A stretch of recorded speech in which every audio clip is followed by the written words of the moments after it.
नमस्कार, जय हिंद। स्वागत है आपका यूपीएससी पर। यह है आपकी पॉलिटी क्लास। इससे पहले वाली क्लास में हमने देखा था जो समाजवादी तत्व थे डीपीएसपी के, उनको हमने पूरा पढ़ लिया था। आज की क्लास में हम क्या करेंगे, कुछ जो समाजवादी तत्व छूट गए थे उनको पढ़ेंगे और गांधीवादी तत्वों को मैंने यहाँ पर मेंशन कर दिया, उनको भी समझेंगे। ठीक है, ये तो केवल विषय वस्तु लिखा हुआ है, इसके इर्द गिर्द भी हम पूरी बात करेंगे। ठीक है, तो आइए स्टार्ट करते हैं। कल तक हमने जो है आर्टिकल 41 तक चर्चा कर लिया था, उससे आगे हम इस क्लास में बात करेंगे। तो आर्टिकल 42 यानी कि 42 में क्या लिखा हो पहले उसको देखते हैं।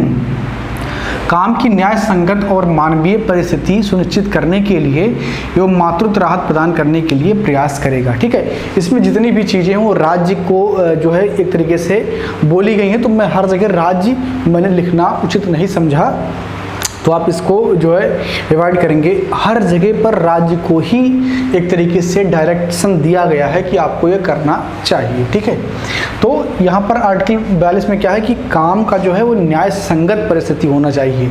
ये नहीं कि आप किसी को अगर जो है काम पे रखे हुए हैं तो आप उससे कुछ भी करवा सकते हैं, ऐसा नहीं है। ऐसा कब होता है जब कोई किसी को दास बना के रखे, गुलाम बना के रखे। तो आप देखे होंगे हॉलीवुड की मूवियों में अफ्रीकी लोगों को ये यूरोप वाले दास बना के लेके जाते थे, जंजीर में बांध के रखते थे, 18 घंटे काम, 20 घंटे काम। और ये जो इनका इंडस्ट्रियलाइजेशन चल रहा था ना, उसमें कौन लोग काम कर रहे थे? यही सारे गुलाम लोग काम कर रहे थे, जिसके बल पर आज अमेरिका और इंग्लैंड और फ्रांस अच्छी अच्छी कोट टाई पहन के बड़ी अच्छी अच्छी मीठी मीठी बातें करते हैं ना। इन्होंने इंसान को जानवर से भी बदतर स्थिति में रखा है। ठीक है, यही लोग, यही अमेरिका वाले, यही ब्रिटेन वाले, यही फ्रांस वाले। ठीक है, तो यहाँ पर इसको इसीलिए रखा गया कि ये भी एक प्रकार का कैसा है, समाजवादी उदाहरण है। समाजवाद क्या था? पूंजीवाद के विरोध में था, और वो इसीलिए था क्योंकि वो कहता था कि सबका जो है विकास एक साथ होना चाहिए।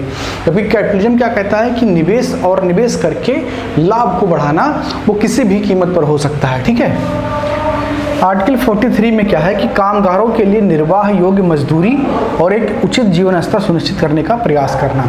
जैसा कि डीपीएसपी के पहले क्लास में मैंने कहा था कि जो है ये एक कॉन्ट्राडिक्शन है। जैसे आर्टिकल 19 में कहा गया है कि यदि कोई प्राइवेट अपना बिजनेस करता है तो उसका वो कैसे निगमन करेगा, कैसे उसको चलाएगा, मैनेजमेंट उसका कैसे होगा, ये वो तय करेगा। लेकिन यहाँ पर ये बात कही जा रही है कि कामगारों के लिए निर्वाह योग्य मजदूरी और एक उचित जीवन स्तर सुनिश्चित करने का प्रयास। तो ये कहीं ना कहीं कॉन्ट्राडिक्शन है। ठीक है, और इसी को लेकर के न्यूनतम मजदूरी के कानून बने, तो वो कहीं ना कहीं वो आर्टिकल 19 के उस अधिकार को थोड़ा सा कमजोर करने की कोशिश करते हैं। हालांकि उसमें बहुत सारे संशोधन भी किए जाते हैं, बहुत सारे प्रोविजंस जोड़े जाते हैं। ठीक है, आर्टिकल 43B उद्योगों के प्रबंधन और श्रमिकों की भागीदारी। ठीक है, उद्योगों के प्रबंधन में श्रमिकों की भागीदारी, ये बहुत ज़बरदस्त चीज़ है, और इस संशोधन के बाद इसको मेंशन किया गया था आर्टिकल 43 में। देखिए, मजदूर किस लिए होता है? किसी कंपनी का छोटा सा कोई काम करने के लिए, कोई सामान यहाँ से वहाँ रखने के लिए, यानी कि उसका काम क्या होता है, हमेशा सबसे निचले स्तर का काम करना। लेकिन इसके तहत ये व्यवस्था किया गया है कि जो मजदूर है वो कंपनी के प्रबंधन का हिस्सा होगा, मैनेजमेंट का हिस्सा होगा। ऐसा सरकार प्रयास करेगी, यानी कि इसके लिए नियम बनाएगी, विधियां बनाएगी, ताकि मजदूर या श्रमिक जो है वो सिर्फ जो है नौकर बन के ना रहे, वो प्रबंधन में भी अपनी भूमिका निभाए। यानी कि जो डिग्निटी है ह्यूमन की, उसको बरकरार रखने के लिए सारी बातें की गई। ठीक है, 48 आर्टिकल 48 क्या कहता है? पोषण स्तर एवं जीवन स्तर को ऊपर उठाना। पोषण स्तर एवं जीवन स्तर को ऊपर उठाना, ये भी क्या है, आर्टिकल 47 का एक जो है उसमें बात कही गई है, और ये एक समाजवादी तत्व है डीपीएसपी में। तो इस प्रकार समाजवादी तत्वों को हमने पूरा पढ़ लिया। ठीक है, अब आते हैं गांधीवादी तत्वों पर। गांधीवादी तत्व का मतलब ऐसे तत्व जो गांधीवादी विचारधारा से प्रेरित नजर आते हैं। ठीक है, अभी आप देखेंगे गांधीवादी की विचारधारा क्या है। गांधी किस बात की बात करते थे? गांधी खादी की बात करते थे, गांधी ग्राम पंचायतों के गठन की बात करते थे, गांधी कहते थे कि भारत गांव में बसता है, या गांधी शराब पर प्रतिबंध लगाना चाहते थे, या महिलाओं के जो है एक रूपता पर बात करते थे। तो कुल मिलाकर के उनकी विचारधाराओं को किस तरीके से यहाँ पर परिलक्षित किया गया है, इसीलिए इस वर्गीकरण का नाम गांधीवादी विचारधारा रखा गया। ठीक है, आर्टिकल 40 ग्राम पंचायत का गठन। आर्टिकल 40 ग्राम पंचायत का गठन, और गांधी जी क्या कहते थे? भारत गांव में बसता है। ठीक है, तो ये क्या हो गया, ये गांधीवादी अवधारणा आपकी हो गई। दूसरा है सहकारी आधार पर कुटीर उद्योग। ठीक है, सहकारी का मतलब क्या होता है? कोऑपरेटिव। कोऑपरेटिव का मतलब कोऑपरेशन, यानी कि कई लोग मिल करके एक काम करें। ठीक है, तो गांधी जी क्या कहते थे? जैसे अभी मोदी जी का भी एक जो है बड़ा बेहतरीन नारा आया था, लोकल से ओकल। ठीक है, यानी कि स्थानीय स्तर पर ही, ठीक है, जो रॉ मटेरियल्स हैं उनको एक ब्रांड बना देना, उनको एक ब्रांड बना देना। जैसे आप देखते हैं मैकडोनाल्ड का बर्गर बड़ा फेमस है। ठीक है, मैकडोनाल्ड का पिज्ज़ा बर्गर जो भी है तो बड़ा फेमस है। अब मैकडोनाल्ड ने, ऐसा तो है नहीं कि पूरी दुनिया में जाकर के बर्गर बनाया होगा, पिज्ज़ा बनाया होगा। मैकडोनाल्ड ने अपने ही क्षेत्र में कहीं काम किया होगा और उस काम को इतना बेहतरीन ढंग से किया कि वो एक ब्रांड बन गया। फिर लोगों ने उसकी फ्रेंचाइजी लेनी शुरू की और वो दुनिया का ब्रांड बन गया। मोदी जी ने जो बात बोली, लोकल से वोकल, यानी कि लोकल में आप जो आपके आसपास की अच्छी चीज़ें हैं उसको ऐसे प्रेजेंट कीजिए कि वो ब्रांड बन जाए, वो ओकल बन जाए, लोग उसकी बात करने लगे। ठीक है, तो गांधी जी का जो विजन था वो भी कहीं ना कहीं यही बात करता था कि सहकारी आधार पर कुटीर उद्योग होने चाहिए, छोटे मोटे उद्योग होने चाहिए और वो कोऑपरेटिव हों। जैसे एक कोई व्यक्ति के पास अगर 5 लाख रुपए की पूंजी है तो कोई बहुत बड़ा कंपनी स्थापित नहीं कर सकता है, लेकिन अगर 5-5 लाख वाले 100 लोग इकट्ठे हो जाएं, हो गया ना अच्छा रकम कंपनी खोलने के लिए। तो जो कोऑपरेटिव का एक अवधारणा है, इसको भी गांधी जी बहुत ज़्यादा इस पर जोर देते थे कि नीतियों में ये होना चाहिए। और बहुत सारी स्कीम्स हैं। आज़ादी के बाद भारत सरकार ने बहुत सारा प्रयास किया कोऑपरेटिव क्षेत्र में और उसके बहुत सारे फायदे भी देखने को मिलते हैं।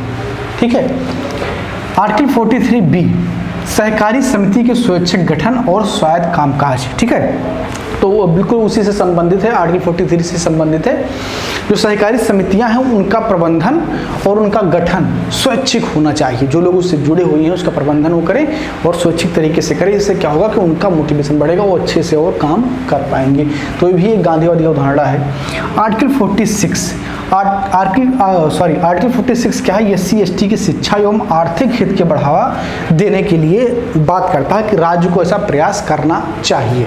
ठीक है, तो गांधी जी का अवधारणा ये था कि समाज का जो सबसे पीछे बैठा व्यक्ति है किसी भी आधार पर, अंत उदय की बात करते थे। अंत्योदय जिसे आप कहते हैं, तो अंत्योदय का मतलब कि जो सबसे अंत में खड़ा हुआ व्यक्ति है उसका उदय कैसे होना है, इसको कहते हैं अंत उदय, अंत्योदय।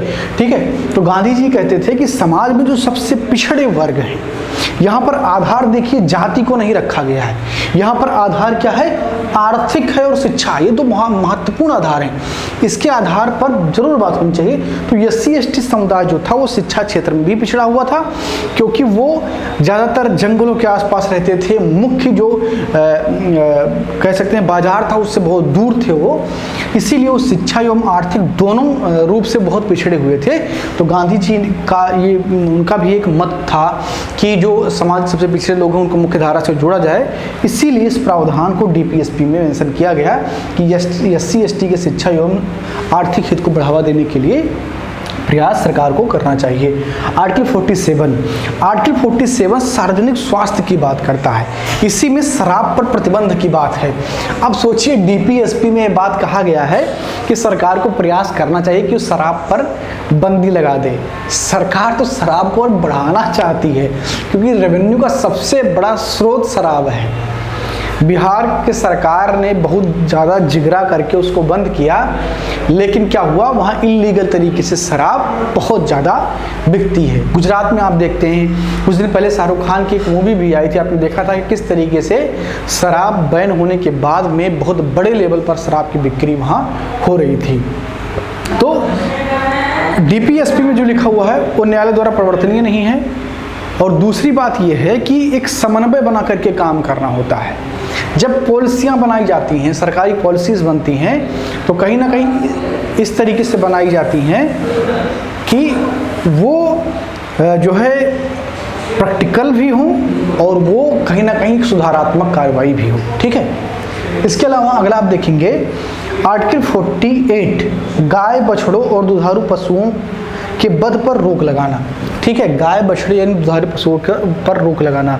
तो गांधी जी भी गाय पालते थे, बकरी का दूध पीते थे, बकरी पालते थे।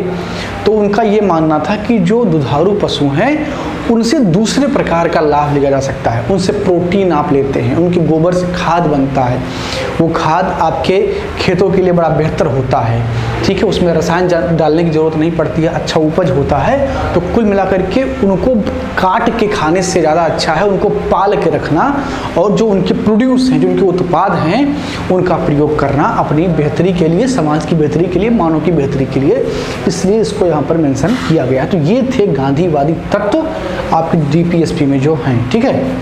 अगली क्लास में हम बात करेंगे उदार बौद्धिक तत्वों के, जो कि डीपीएसपी में है, आर्टिकल 44 में है, 45 में है, 48 में है, 48A में है, 49, 50 और 51 में है। इस क्लास में इतना ही। क्लास को लाइक करें, शेयर करें, अपनी राय कमेंट बॉक्स में जरूर दें। बहुत बहुत धन्यवाद।